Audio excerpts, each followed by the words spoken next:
let's go on to do we watch I think I'm gonna before we get into Donut Media's communist cars and Big Car is a great channel, by the way, if you like cars. Are definitely both them and Donut, like these three guys, and they don't need me to pump them. Like Doug DeMura has 4.15 million subscribers. Donut has 5.7 million subscribers. Big Car has only 166K, but definitely latch onto that dude too. He does a lot of great videos. Let's watch the Trabant. This is an old video. In my videos, I've shown you a Porsche Carrera GT, Ferraris, Lamborghinis, other exotic cars. Today I'm bringing you the exact opposite. This is a Trabant. It was a car made during communist rule in East Germany, and it is, quite simply, one of the all-time worst cars ever made. Come check it out with me. Now, before I show you around the Trabant, I have the owner here, Robert Dunn, who runs a YouTube channel that includes a lot of Trabant-related videos at Aging Wheels. And Robert's going to tell us a little bit about the Trabant. First off, what year is this vehicle? Look at 1981. 1981. And what year did they start production? 1963 or 64. Okay, and the design remained roughly the same throughout these years. Yeah, the exterior design changed very little. And what is the situation with the engine? It's a two-stroke, two-cylinder, air-cooled, 26 horsepower engine. 26 horse. What is the 0 to 60 time of this vehicle? Well, it doesn't exist. It doesn't exist. Flat level ground, you won't do 60. Flat level, you won't do 60. No. What do you do? 55 is the maximum I've got it up to at flat level ground. I haven't got up to 68 down a hill. Okay, so the biggest question that everyone will have is, why did you purchase this automobile? See, cars are kind of like an addiction. Some people will go with faster and faster things. I had to go with more weirder things. I've come here to Washington, D.C. to hang out with Robert in the Trabant, but you're from St. Louis. Explain what you're doing on this side of the country. There was a Trabant parade held by the International Spy Museum to celebrate the fall of the Berlin Wall. They also had a cardboard box wall that we crashed through a couple of times. Other things to celebrate fall of communism. What do these things cost? If I wanted to go buy a Trabant, what would I have to pay for one? Well, I mean, that varies a lot because there aren't very many in the United States. Right. I got this one for $3,000. $3,000. Okay. Can we talk about the situation with the wall? So this car was made in East Germany. Yeah. And then as West German cars got better and they got more choices in vehicle and they got more technological advancements in vehicle, East Germany had this. Yeah. Until the wall fell? Right. If you were a normal car, this is what you had. Maybe in a different color. Right. Maybe in slightly different trim options like reverse lights or something. Reverse lights were a big feature in East Germany. Exactly. So the Ferrari F4 came out in 1988. This was still being sold new to people in East Germany. When you're driving it around, what do people say? Does anybody know what kind of car it is? If they know that it's a Trabant, they usually come up with a different approach. They say, I haven't seen one of these since the wall fell. Right. Since I was in Poland. Right. So there are people who you've met who are actually from the Soviet Empire. And do they think you're crazy for having one here in America? Their first question is always, why? Why do you have it? The easiest way to see how poorly this car is built is the panel gaps. None of them are consistent. And not only are they inconsistent on different panels, but some panel gaps are inconsistent on the same panel. Here's one that starts wide and then gets progressively narrower. One of my favorite things about this car, there is windshield washer fluid, but it is manually operated. You have to pull out this little plunger and then push. Pull out, push, and I'm washing the windshield.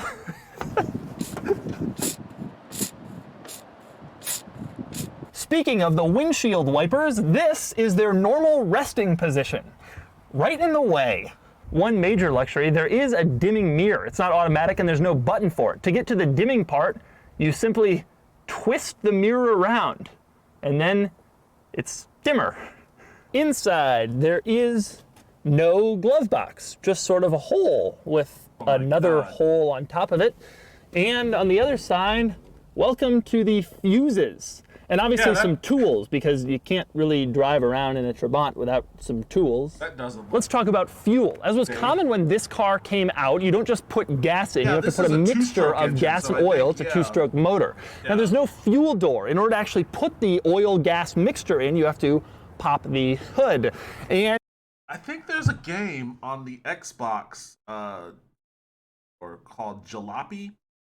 I have it on my Xbox. I think it's called Jalopy, where it's all about like you have to you start off with like a shell of one of these kind of cars, and you have to restore it, and then you have to drive it across like a Soviet countryside. It's so fucking weird. It is one of the weirdest games I've ever played. There's no real action or anything to it, and like of course because you're driving like a two-stroke Soviet car, it's not like you're racing some Grand Prix, touring beast across the countryside. You're just going 30 miles an hour across like a desolate landscape. It's a bizarre subject matter for a video game, but they got my money, I say. And you stick it in right here. That sounds easy enough. Now, the biggest problem is there's no gas gauge inside the car. Instead, you have the communist gas gauge, a fuel dipstick that you stick in, and that lets you know how much fuel you have remaining. My personal favorite ridiculous Trabant feature is the door locks. There's only one interior door lock. It is on the passenger side. Now, the passenger door doesn't lock from the outside. However, the driver's door does not have an interior door lock, but it does have an exterior door lock. So you can lock the passenger door from the inside when you're in the car, or you can lock the driver door from the outside when you walk away from the car. But you can't lock the driver door from the inside of the car, and you can't lock the passenger door from the outside of the car. What's the purpose of that? That's communism. Here's another crazy thing about the Trabant. The Trabant was never designed. That's like a car that's designed for like carjacking. Like, you can't lock the door from the inside on the driver's side? Like, that must have been like a safety consideration of some sort. I don't know. But then I don't understand why that might be the opposite on the driver's side. This makes no sense. It's like it was designed by someone who, foresaw Grand Theft Auto. To have seatbelts, although the factory did eventually add front seatbelts as a courtesy to the front seat occupants. No such courtesy was given to the rear seat occupants, however. This car was never made for rear seatbelts in East Germany. Think about that. We're talking about a 1981 automobile with rear seats and no rear seatbelts. To start this car, the procedure is a little complicated. First, you have to turn on the fuel valve from Z to R. We're not sure what those things really mean. Then you have to shift it into gear. Now, the shift lever is a column shifter, and if you're not used to operating one, it's a little weird. Then finally you can get going. Oh my god.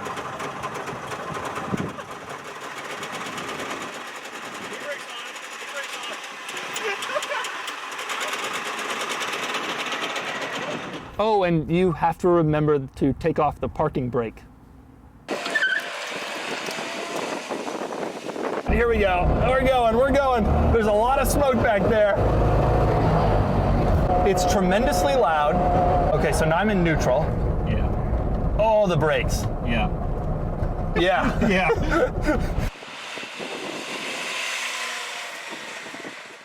Is fourth? Fourth is just straight up from here. This is fourth. I'm in fourth. Yeah. I did it. That's Woo! freewheel, let off the gas. And now we can coast. We can coast like in any other automobile. Woo!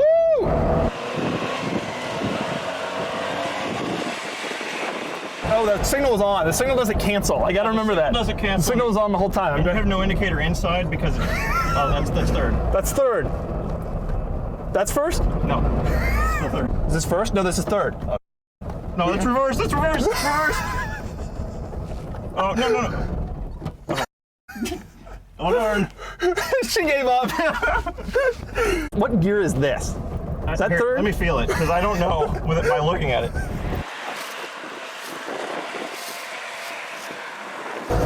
Oh! This is absolutely foot on the floor. There we go. This is the slowest car in history. How? How is this real? Oh, the right turn signal's been on this whole time. First gear is over before you're anywhere near the speed limit. Is that person turning? Yes. No signal. They're just. Well, I mean, you've had your signal on. Are you any better? No, you're right. If I'm in third, I have to be on the gas, which makes this a little bit scary. Oh my God! Nothing to hold on to. All right, I am foot on the floor right now. It's pegged. It's about 50 kilometers. It is climbing 51, 52. Of course, that's 30 miles an hour. It looks Oh my like it God, could so be now the fun. smoke is They just should coming into race the these cabin things. here. There This will should be win. Trabant I'm races. gonna die now. Oh my God. You left turn signal on? Previously? Yeah, it was already on. Don't worry about that. The smoke is incredible. The smell of it is constant. This thing is absolutely ridiculous. It's tremendously difficult to drive. It pollutes like crazy. The turn signals don't cancel. There's no tachometer, but it's a hoot. It's a total blast. This is fun. ridiculous. I can't believe I'm driving around in this thing. I love it. I wouldn't get one, but I'm glad that Robert did. And so that was the Trabant. This Watch is the a Volga. 1988 Volga GAZ 2410, and it is a mid-size sedan from the Soviet Union.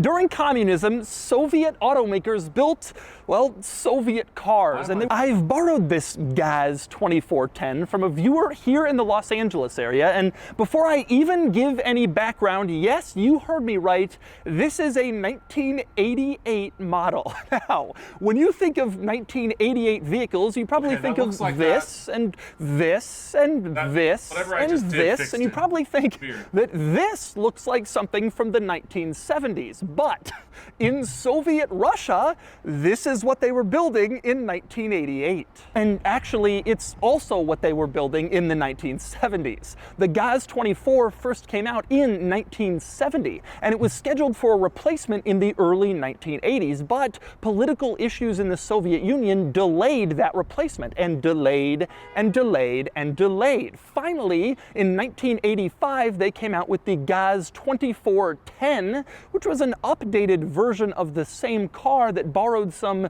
new features from the luxury GAZ model that was only available to the Soviet ruling class. This one is a 1988 model which was sold new to an engineer in St. Petersburg, but it's said that the engineer primarily took public transportation, which is why honestly, this That's not bad. Like that front grille, it's not bad. Yeah, I think his point is well made that like this is design wise, it's a little dated for the 80s. This is definitely more of a 70s style design, but I guess retro fashion, meaning all things old are now new again. This isn't bad. I like that grille. I like the grill. I like the lights, the headlights. I like the circular headlights. I like the little stag.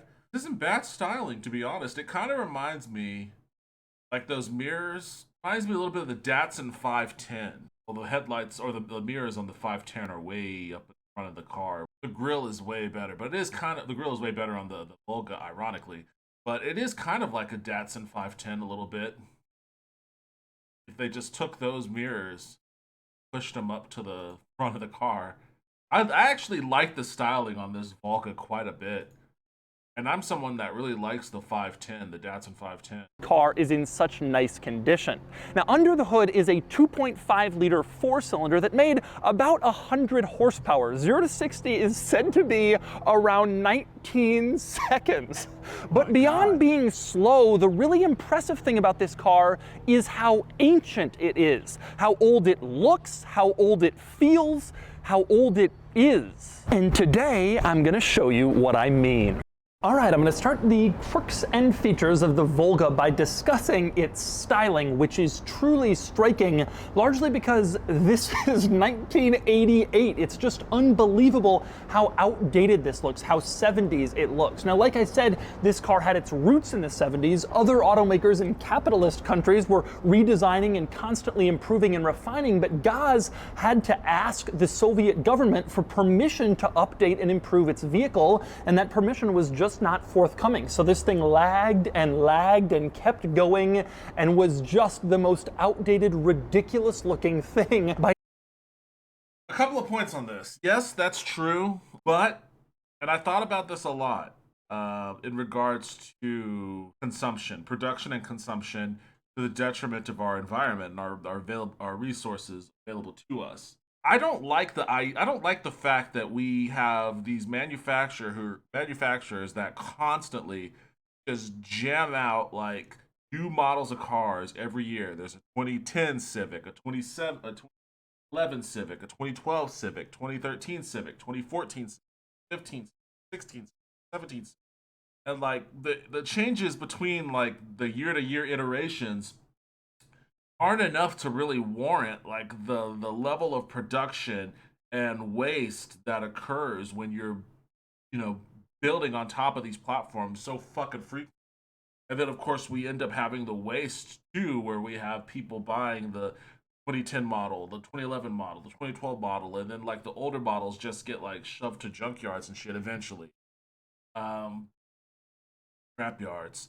And the idea of having a release cadence of vehicles that might be not annual, like biannual, maybe even like triannually. Every 3 years, you have a new model out. You know, like to me, that just sounds like it's because if you buy a car, you're not buying. You're not most normal people don't buy a new car every year.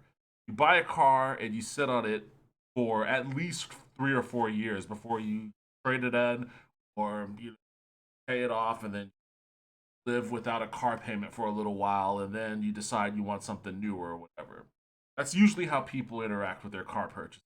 So the idea that there's like a new model every year, I don't think it's necessary, and it's definitely wasteful. So I actually like the idea that the car manufacturers were restricted from putting out new models every year because it's not necessary. Tremendous amount of waste.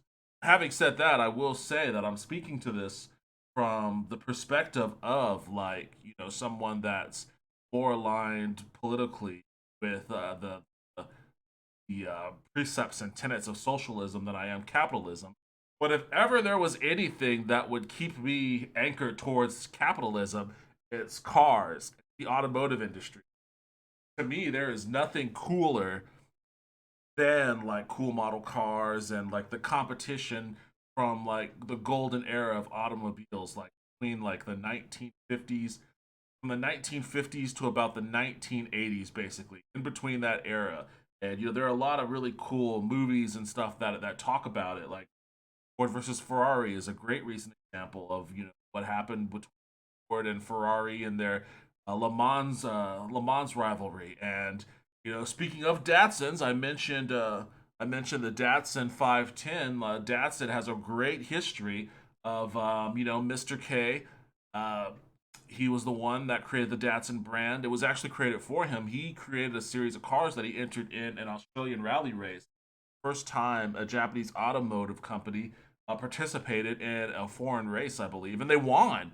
They won a couple of legs of that race, and it got a lot of attention, a lot of prestige, and they wanted to continue to engage on that. It's a bigger story than how I'm kind of glossing over.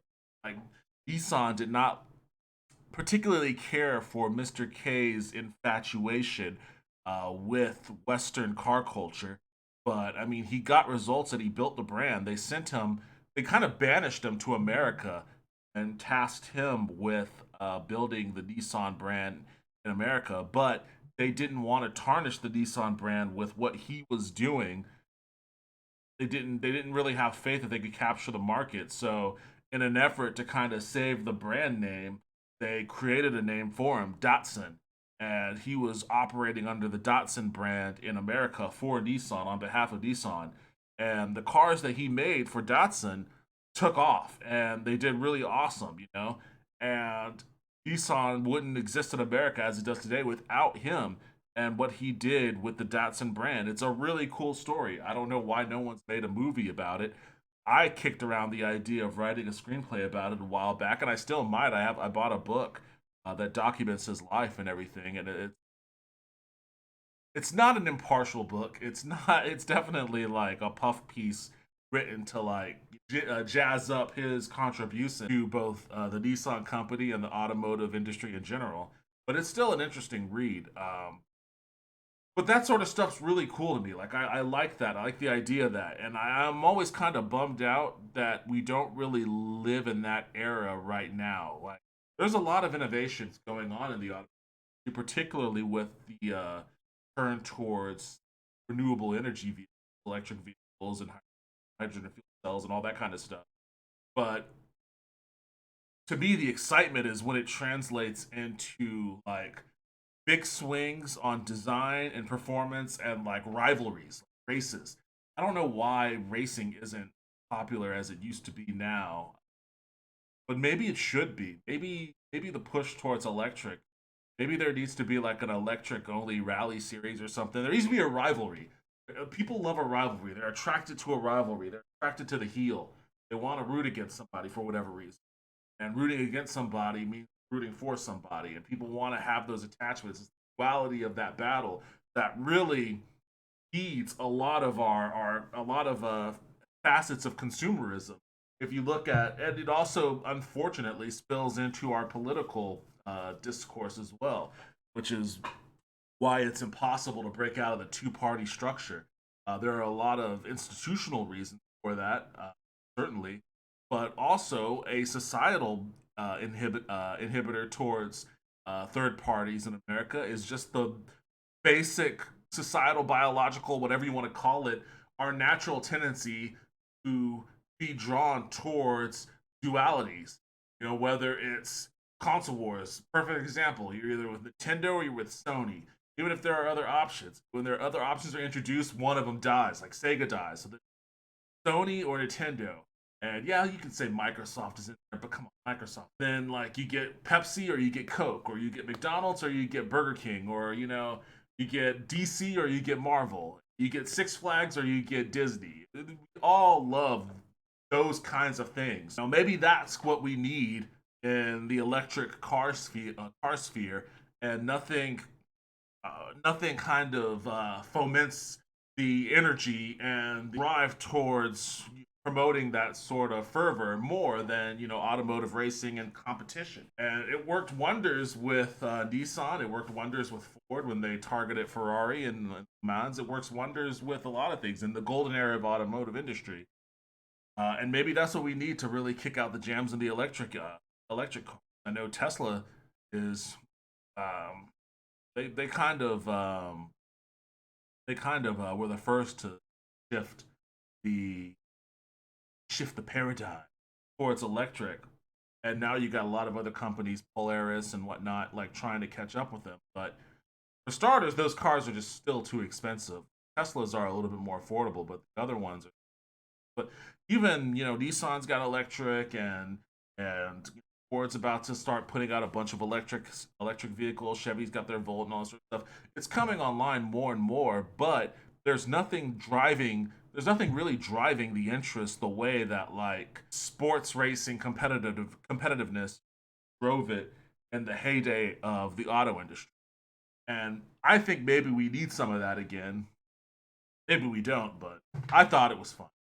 In 1988, it just looks absurd. When you look at this car, keep in mind that in America, the Lexus LS400 was only 2 years away from going on sale, and the Soviets were driving around in these. And this was considered a luxury vehicle at the time. Crazy. But anyway, next up, moving on to getting in. Now, a lot of cars in the 1980s, especially luxury cars, had keyless entry, but not this one. You stuck your key in the door, then you put your hand on the door handle, pulled on it, and the door opened, revealing not very much room. The seat is all the way back right now, and this is all the room that this car had. It was not intended to be very comfortable, even though it was a fairly large sedan and a luxury vehicle by Soviet standards. A few other things, by the way, that this car didn't have. One is any door panel storage.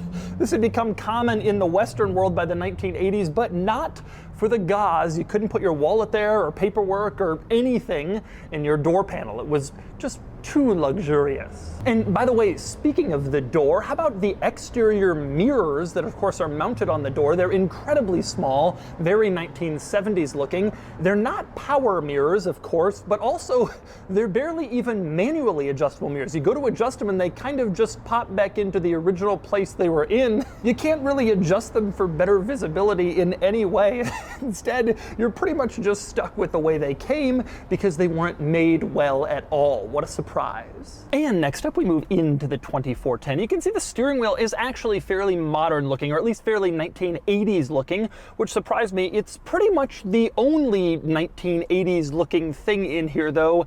Everything else is ancient. But before I get to that, I want to say I love the GAZ logo. These Soviet logos were just so ridiculous with their symbols of power. Here we have a reindeer striding like a confident, powerful automaker, even though they were building this in 1988. The other interesting thing with the steering wheel is the horn, which sounds very 1970s. Take a listen.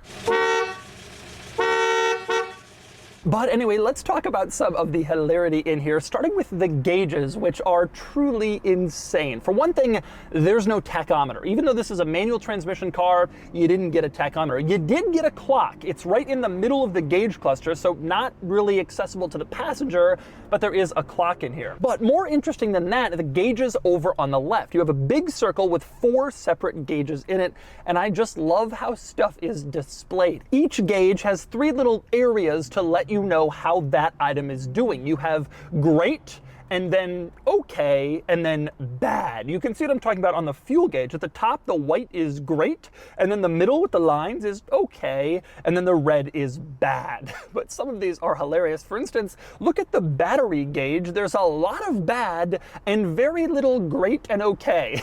You really want to be right in that tiny little area of great or okay, otherwise you have a serious problem. I also love in the oil pressure gauge, you have 2 areas of great. So I guess that's great and then really great. What a ridiculous display for all these gauges. And by the way, also with these gauges, the speedometer goes up to 200 kilometers an hour, which is 120 miles an hour. That is laughable. Maybe the most optimistic speedometer I have ever seen. This car would be lucky if it hit 70 miles an hour, but it's there to give you something to aspire to. Move on to the back seat in the 24-10, which is surprisingly roomy. There's actually more room back here than there is in the front. I have decent knee room, even with the front seat all the way back, and I have pretty decent headroom as well. It's reasonably comfortable back here, which is surprising, although I think it's a consolation because other than the roominess, there is nothing in these back seats. There is no climate vents back here, no surprise. There is no headrests back here. You didn't get that with this vehicle. You do get an armrest, but you don't get seat belts.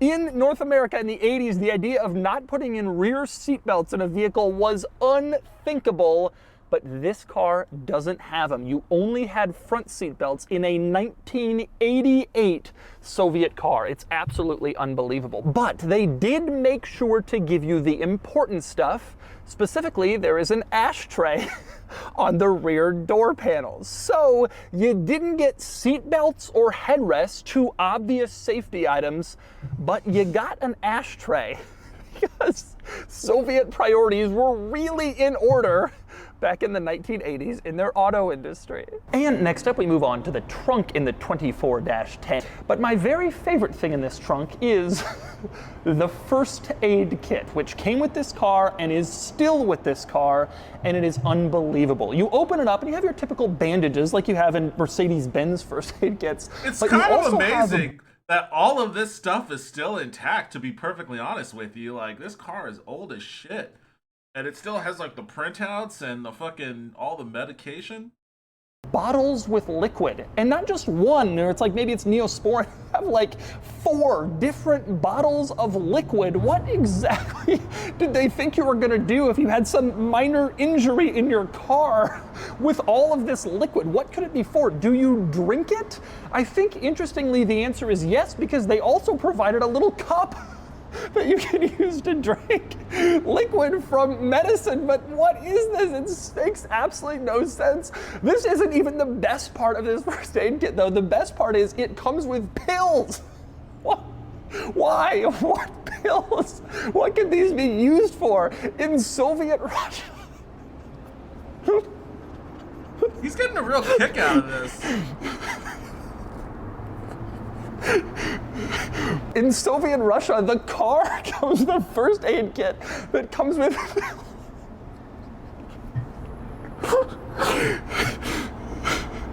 in Soviet Russia.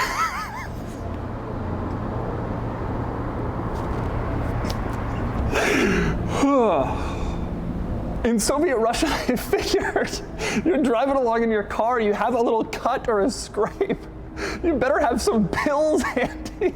And so they give those to you in your first aid kit. This is one of the most ridiculous things I've ever seen. So I did watch this video many months ago, and I was amused by it as well. But, you know, people did respond in the comments about that. For anyone who is interested, what exactly those bottles in the first aid kit. First bottle is iodine solution used for cuts, burns, disinfection. Second bottle is valerian tincture, has a very calming effect, useful when the passenger driver is in shock. Third bottle is boric acid solution, antiseptic, useful in eye injuries. Fourth bottle is iodine solution. Again, there is never too much iodine solution. Pills that Doug handles is charcoal. I also see Validol, heart problem, valerian, analgin, U.S. analog is Tylenol, and Besosol. No idea what it is. Instruction says for stomach pain. In the instruction list on the top of the kit. I'm not a doctor. So all of those are just sound like fairly common medicines. Someone was mentioning like the reason why it had such an extensive medication, such extensive library of medications in that first aid kit is because like Russia is a giant fucking continent. It's huge. And especially back like in the like even in the 80s, like in the 70s, 60s, 70s, whatnot, but even in the 80s, like you can get into some rural areas where, you know, your towns are far and few between. When you get to a town, there might not be the kind of like medical equipment or medical services available to you that you might need. So in the interim, you know, when you're driving across a continent that's like, you know, an incredibly massive landmass, you are going to need to have readily available a large contingent of medications. So all of that guy just listed, very common stuff, just to help, you know, keep somebody together in case of some kind of emergency. And yeah, if you're road tripping through Russia, all of those seem like very good things to have on you. Like, even if you're in America, it probably makes sense in some parts of rural America, even because like rural hospitals and health services in rural America are pretty shit. If you're road tripping through even America, it probably makes pretty good sense to keep a first aid kit somewhere in your car. Now that I think about it, I should probably keep one somewhere in my car too. You should all keep one in your car as well. And yet it is so fitting for this car. And finally, we move under the hood, which is secured with these hinges on the sides and also with this cloth strap in the middle, thankfully. This is high quality 1980s Soviet construction. Now, like I said, under here, you get a 2.5 liter four cylinder that made 90, 95, 100 horsepower, somewhere in there. 0 to 60 was a brisk 19 seconds. That was probably around top speed. This engine, of course, is carbureted. The Soviets hadn't quite started fuel injection in the late 1980s, even though the rest of the world already had, but that was sort of the reality of using such an old vehicle for so long. By the way, also up front, we get another chance to have a closer look at the GAZ logo. It's larger up here, and you can see it's kind of a takeoff on the Cadillac logo. It has this sort of crest with these little trimmings on top, and then in the middle you have that striding reindeer, this symbol of power. It really is a logo of a vehicle that you could be proud of, if only this had been such a vehicle. By the way, one other item I like under the hood, say your Volga breaks down at night, you open the hood, you can't really see anything. Fortunately, they thought that through and provided you with this light. Flip the switch and the light turns on. This is an incredibly tiny light, doesn't really provide any illumination at all, but then again, this is an incredibly tiny engine, doesn't really need all that much illumination. Plus, this is the most lighting luxury you were gonna get from a Soviet car in the 1980s. And so those are the quirks and features of the Volga GAZ 2410. Now it's time to get this out on the road and see how it drives. All right, driving the GAZ 24-10. No power steering in this vehicle, no surprise. So turning the wheel is a little bit of a challenge. as is just about everything in here. Now, before I get started with the drive, I want to clarify something because I've always wondered about this myself. Why is it called the Volga GAZ 2410? Like, what is Volga and GAZ? It turns out GAZ is the name of the automaker, so like General Motors. And Volga is like a brand for this car, so sort of like Buick. Now, why do they have GAZ in the name? It'd be like calling it the Buick General Motors something. And that is weird, but then again, why did they call it the 24-10? That has no real significance to the vehicle either. So there's a lot of questions here. But anyway, let's talk driving experience.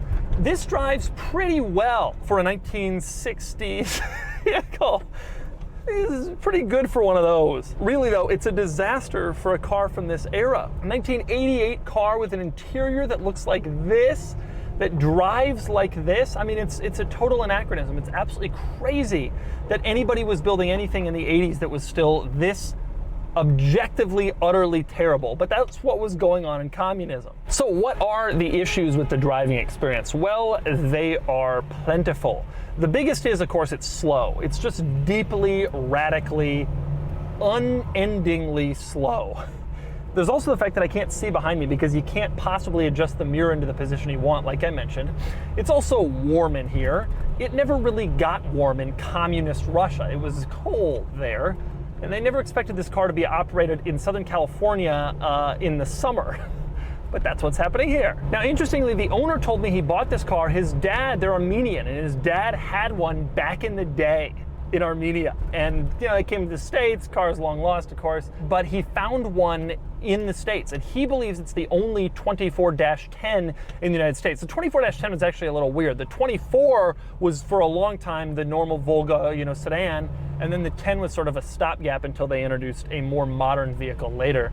But I just cannot get over the fact that this is 1988. There is some plastic in here that says 80s, you know, that kind of feels 80s, but everything else just feels like early 70s with absolutely no effort paid to make it better or improve it, which we know is actually the case. As I check my gauges here, the battery gauge is in that range where it needs to be okay.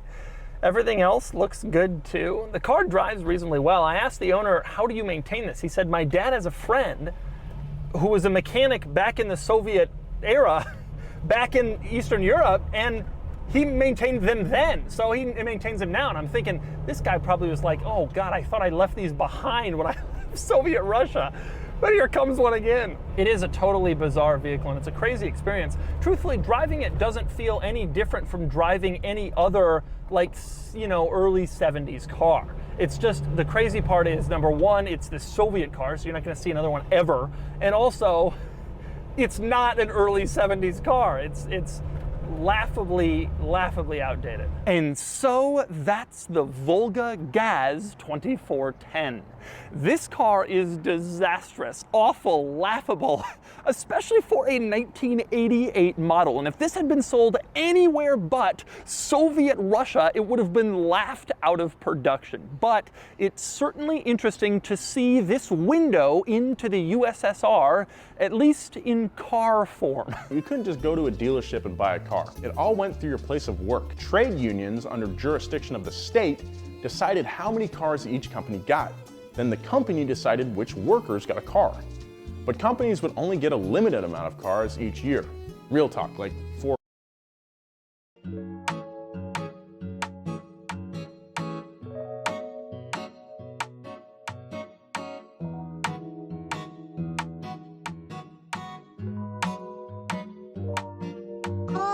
The fucking mute button got me again.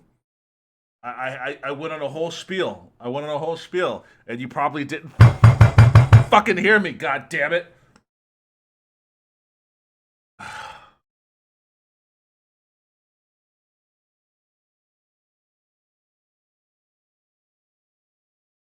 I don't know what to... I like the mute button, okay? I like the mute button, but fucking shit, man. There's gotta be a way. I gotta get rid of this mic. I gotta do something. Whatever. What's done is done. Because I can't see the fucking light when it's pointed up at me. I can't see it.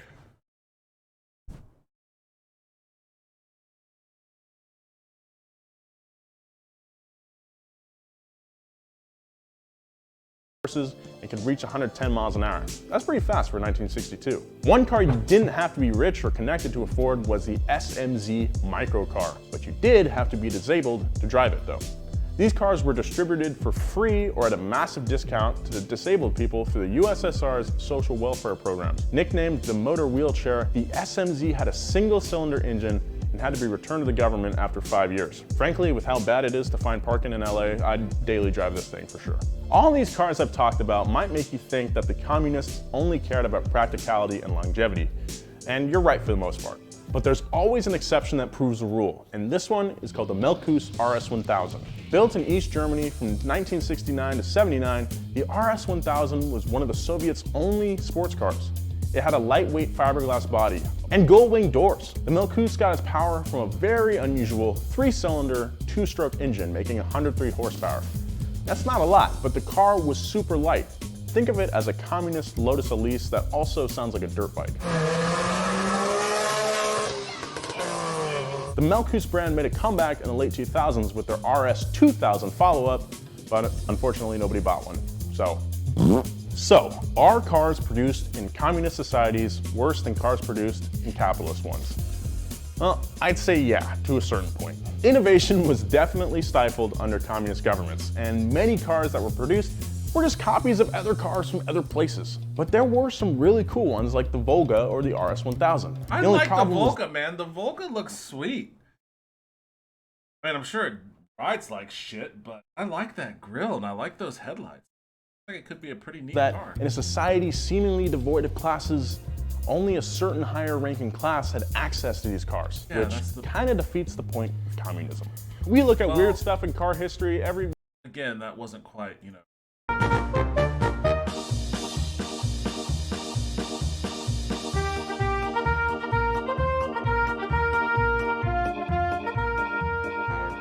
Wait, what? Hold on, how do you double the value of a Lada? Fill the tank. Why do Ladas have a rear wash wipe? Remove the flies that crash into them.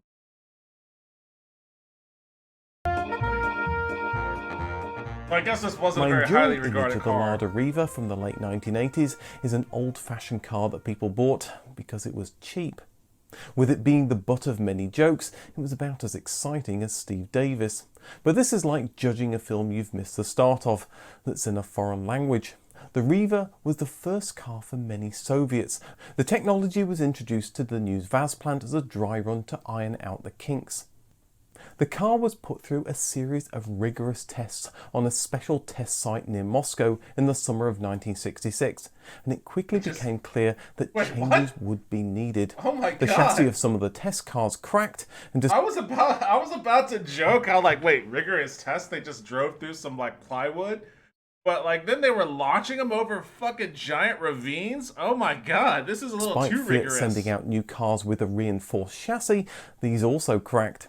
By now it was the winter, and Fiat's wonderful new rear disc brakes got gummed up with salt and sand from icy roads, lasting just a few hundred miles. The front suspension's rubber bushings were also failing. Driving in the harsh conditions and rough terrain of the Soviet Union was very different to what Fiat's cars usually experienced, so the tough tests were necessary to find these problems before production began.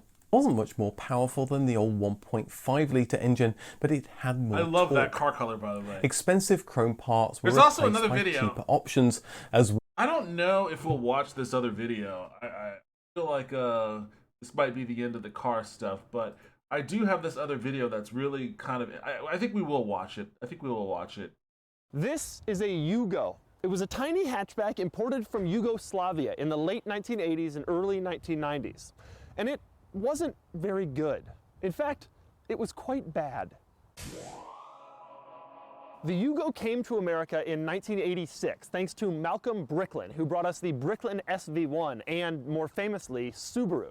In the 80s, he decided that America needed an entry-level, low-priced car. And so he started importing the Yugo from Yugoslavia. Priced at under $4,000, that's about $8,700 in today's money, for a new car. The Yugo slotted somewhere in the automotive lineup between a normal car and a bus pass.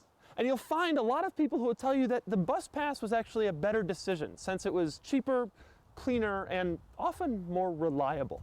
Today, I'm going to show you around the Yugo, and I'm going to show you why it was considered to be so bad.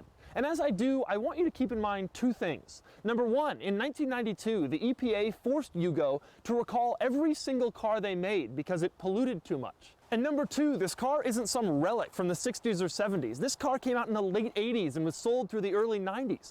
It was on sale at the same time as the Porsche 959, the Acura NSX, the Ferrari F4. And with those things in mind, our tour begins.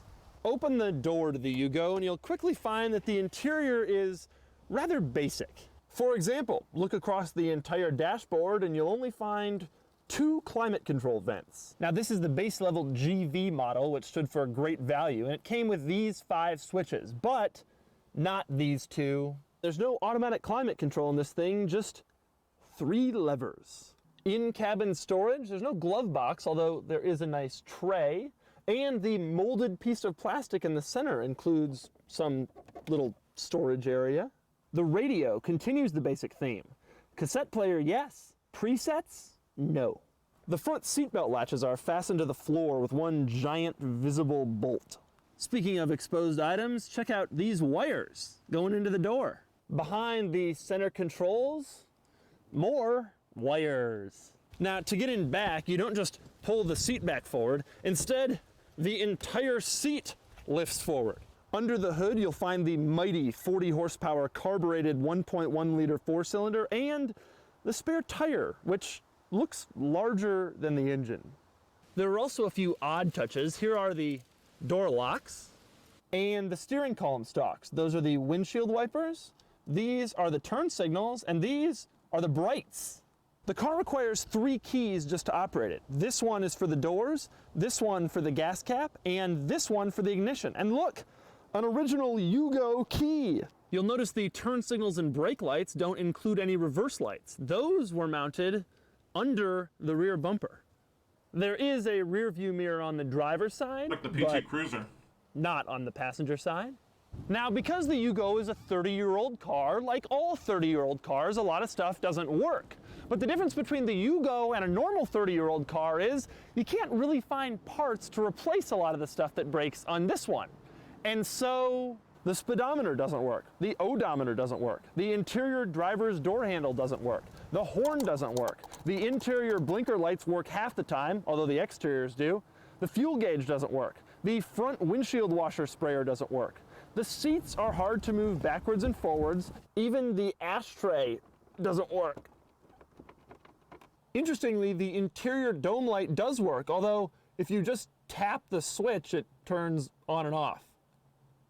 Okay, so now you've seen everything that makes the Yugo, except for my thoughts on the driving experience. Now, for more of my thoughts on that, click the link below to check out my column on autotrader.com/oversteer. Or keep watching because it's time to take it on the road. Now, before we do that, this is Austin. He owns this Yugo, and he's going to tell us a little bit about it. Starting with the most obvious question, what possessed you to purchase this vehicle? Well, I've always liked really weird cars. And this is weird. Indeed it is. It's I like the looks I get driving it. So how much does a Yugo cost? All right, so a running Yugo like this one cost about, $1,000, and then a not running Yugo I use for parts, I got it for $200 and I traded a 22 for it. So you picked this one up for $1,000. That's one Yugo. Yep. And the second Yugo, $200 and a 22. Yep. I got you. Okay. Yeah, I should mention Austin doesn't live in the city. Yeah. So you're on high-speed kind of country roads. Yeah. Do people pass you all the time? Is it drivable? No, I actually overtaken this. That is some country ass shit if ever I've heard of it. $200 and a 22. Sure, he did all the appropriate background checks too, right? I going up hills obviously not, but I'll hit keep in mind the speedometer doesn't work. Right. But I hit about 80 in it, and You can do 80. I can do 80. Do you Yeah. feel safe doing 80? Not even slightly. Do people on the street, when they see it, do they know what it is? Yeah, pretty much every stoplight I go up to, somebody will roll down their window and say, "Is that a Yugo? Right. I haven't seen one of those since, what, 92? Right. How is it still running?" Does anybody ever tell you, oh, you had one of those back when it was new? Yeah, I'll have people say, "Yeah, my friend had, 2 Yugos. They lasted, you know, a whole, 3 months each. How long have you had it? About 6 months. 6 months. And how many miles have you put on it since then? I'd say around 1,000. 1,000 miles. And has it had any problems? One blown tire, Blown tire. and that's it. That's it. That's it. Thing has been dead reliable, 6 months, 1,000 Yep. miles. All right, we're going into winter here. You starting to get a little worried that? Yes, I am. It doesn't crank well in the cold. And with those hearty words of confidence, it was time to get the Yugo out on the road.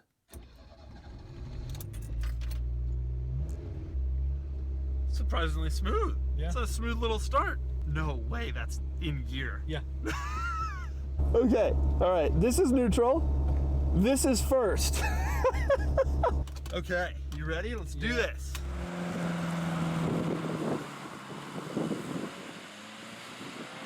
Woohoo! I'm driving the Yugo. This is so exciting. The turn signal and the brights are on the same side, and the brights are actually longer. Yeah. So you end up kind of reaching for the brights.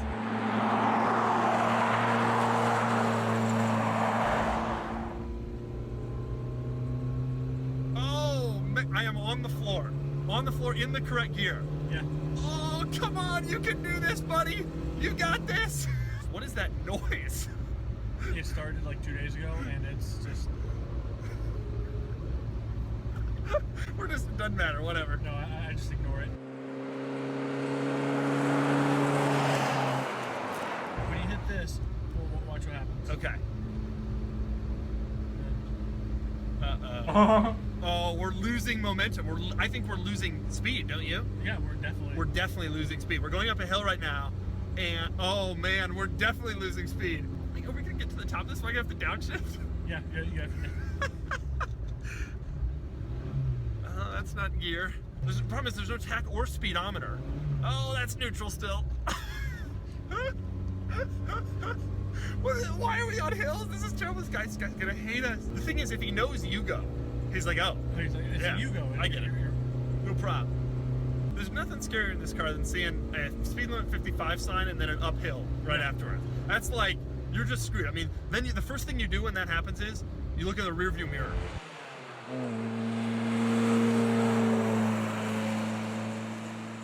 The steering is quite vague. Quite vague. I mean, there's a lot of on-center play. There's about a 2-inch movement here when we're not really doing anything. Oh, that is the body roll of the decade through there. God, the body roll. Even just these light turns, it's like just swaths from side to side. It's not what you want in a hatchback that's got to be only 135 inches long. Also, the brakes could be better. The thing that's scary also to me about this car is I know how small it is, and we know how poorly it was built. Yeah. And so, around here, it's all pickups. And so I'm thinking to myself, any one of these crosses the center line, that's it. We're done. They're going to bring out the dental record identifier people. That's going to be the end of it.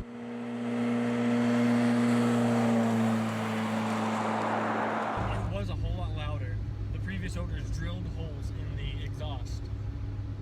To get like a better sound? Or Yes. something? And it was terribly loud. It sounded like crap. What'd you do? I used muffler pads and duct tape. That's what we call a Yugo modification. I think Yes. you don't want to spend too much money. It's a little unfair to the Yugo though to judge it based on modern standards. Yeah. But Even at the standards of when it was made. it was very good. Yeah.